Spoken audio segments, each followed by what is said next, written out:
of the things that occurs to me is a move will never ever be at the right time.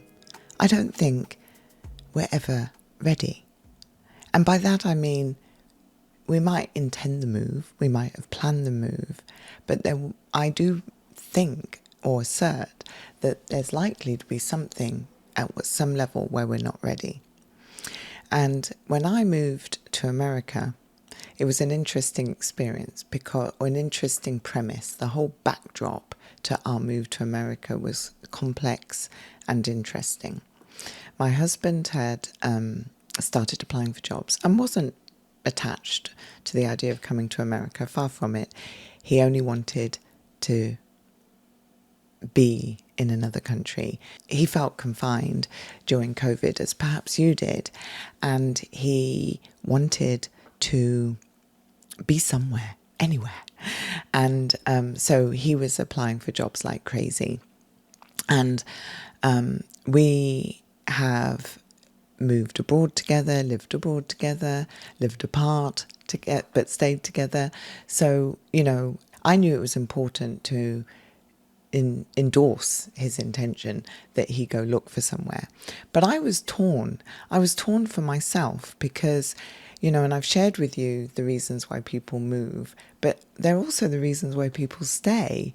One of the reasons I mentioned in an earlier episode was that people move for reunification among family, but I think they stay because of family. And I was very torn. My father had died the year prior to COVID, and my mother had Lewy body's dementia and was coping with a lot of gradually debilitating conditions. She'd lost her ability to walk and things like that. And COVID had severely impacted the progression, adversely impacted the progression of her dementia. So it had advanced, which was very unfortunate because she lived in an environment where she was with many people, and that obviously was aiding and halting the progression of the dementia.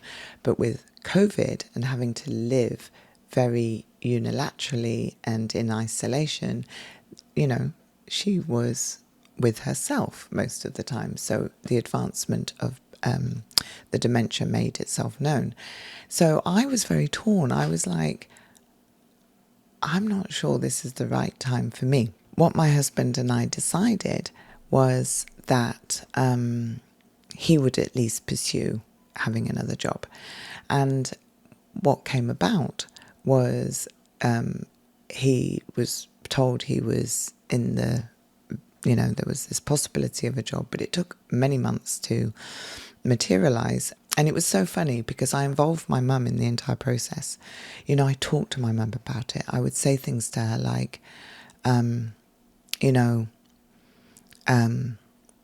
I would literally talk to her directly, and I would ask her. My mum had a medical background and she was very tuned in and aware that she had the condition of dementia.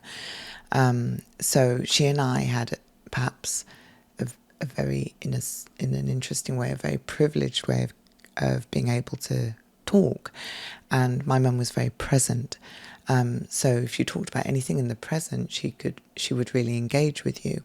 So I would share all my trials and tribulations of life, and she would offer fabulous advice. And one of the things I shared with her was, Mum, my husband wants to go away and he wants to move abroad. And she firmly encouraged me that he do that. And at one point when my husband was not giving up, but kind of wondering if it was ever going to materialise, I shared that with her. And she essentially said, she didn't say these words, but it's not over until it's over, and to stay tuned to it until it answers itself. And I found that a very interesting observation, so I put that to my husband. He remained steadfast in his commitment to see if this job would come to fruition, which it did. And we found that out the day after my mother died. And we literally my husband received an email on the Monday. My mum died on the Sunday. And I found that rather telling, because it was almost as if the veil was lifted and the green light was given for me to join my husband and to go with him. And then things moved with a phenomenal speed, but with me in a kind of state of, I know grief is different for everyone, and so I'm not sure how it is for you, and I don't want to touch any nerves. But for me, I seem to operate at some level, but when I look back, it's almost like a fog. And so I was running around doing things. Well, obviously you're catapulted at the moment someone dies into all manner of things, of organising funerals and everything. My mum had had the foresight to organise her own. So there was very minimally that we had to think about. We just had to execute her plan, which it was much easier. But there's always a fallout. There's always millions of things to deal with. And as well, all your emotions, everything you're going through, everything you're processing internally and externally. And I think maybe I was at some level fortunate that we had this master plan to be moving to America, because it galvanized me into action. And, we are here. We got here. And only within 5 months of my mum passing. So that's what I mean when I say, are we ready? Are we ready to move? Are we ever ready? Is the moment ever right? I'm not sure that it is. It's just that the time comes and the time to move is now, and we need to move. And then we move. And so with that, I think come a lot of challenges and a lot of stresses, a lot of unforeseens, and a lot of hidden gems. I think they all show up, and that can be, wonderful and distressing all at once. So, yeah, if you're asking yourself, will you be ready? I don't know. I don't think you will. I think at some level you are, because if you chose it, if you chose the move, at some level you are, but at some level you're not. And embrace not being ready. There are certain things that will catapult you into action, because there are things that will be demanded of, that are needed, visas, passports, somewhere to stay. There will be some critical things that need to be addressed. And, and they will call you into direction. You will be summoned to make those things happen. But I think because we're not entirely ready, there are things that we don't think about, that we need to think about.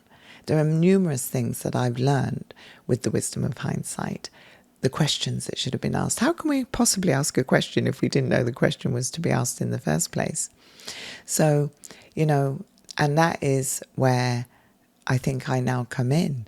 I think having experienced this, I really realised there is an opportunity to support. That's why the podcast came about, because I realised, wow, we set about a mission and we haven't necessarily fully thought it through, or we rely on the information of others or people who've done it before. But each move is unique.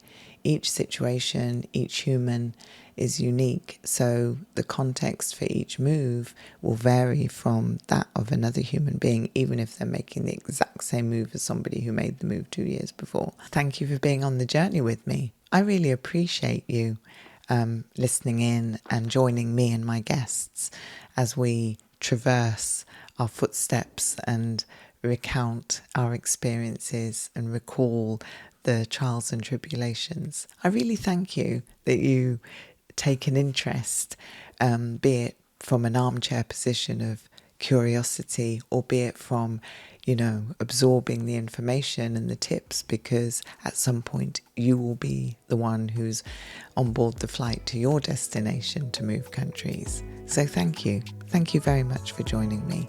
Thank you. Take care.